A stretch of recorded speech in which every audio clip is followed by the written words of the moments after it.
Do you ever feel like you're being followed? No matter where you go, Photoshop, Illustrator, InDesign, no matter what you do, it's always there. It follows you. No matter what you're doing, no matter what tool you're using, it's always there. But it's okay. It doesn't have to be. You can be safe from it. I'll show you how.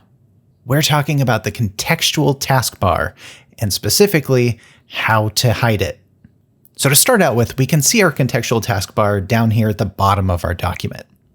Now, the items that are in that bar change depending on what tool you have selected. So for example, right now we have the Move tool selected, which gives us the default tools of Select Subject and Remove Background, among other options. Then if we were to move to our Marquee tool and select an area, now we can see that not only did the tools that are within that taskbar change, but the bar itself jumped into the middle of our screen. So you can see that we have those generative fill options, as well as some refined selection and various other tools.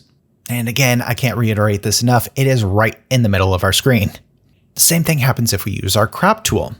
So if we bring that up and crop a certain selection, then again, our taskbar jumped around, and now it's giving us those ratio options. Now, to each their own, but I will tell you that I hate having the contextual taskbar on my screen. It jumps around, it's always on top of something that I actually want to see, and I don't know if this makes any sense or not, but I get this weird sense of anxiety with so many things crowding my screen. So I try to keep everything as minimal as possible. So I'm going to show you how to close that taskbar, and I guess I can show you how to reopen it as well. Now, if we click on these three dots on the side of our taskbar, we can see more options. We get the option for resetting the bar position to its default location. We get the option to pin the bar in its position so that it doesn't jump around like we were just seeing. Or, my personal favorite, we can hide the taskbar. So let's click on that. And just like that, it's gone. Now Photoshop works as if that bar didn't even exist.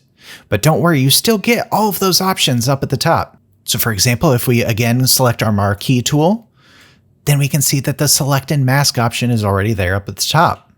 And again, if we were to use our Crop tool, then we can see those ratios showed up at the top again as well, just like it did in our Contextual Taskbar.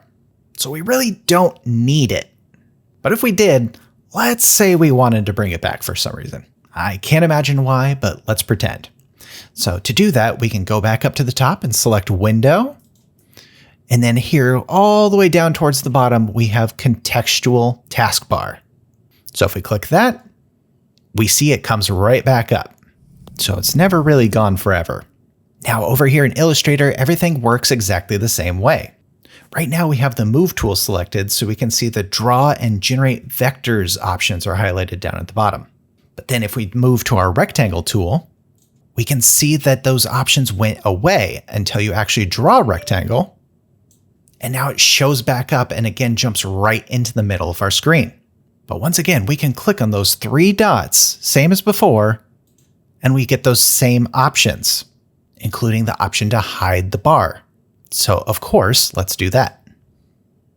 Moving over to InDesign, we once again see the exact same thing, our Contextual Taskbar. Now I won't continue to waste your time, so let's go right to those three dots, click that, and then we see that option for Hide Context Bar. So this time it calls it Context Bar, but it's the same thing. So if we click on that, there it goes. And once again, if we need to bring that back up for some reason, we can go up to Window, and then down towards the bottom again. Now it's back to calling it the Contextual Taskbar. So if we click on that, it comes right back up. Now hopefully this helps to bring you a cleaner and more simple life, at least when you're using the Adobe programs. Now that we have that cleared up, have you ever noticed that sometimes your cursor looks a little bit strange when you're using Photoshop and Illustrator?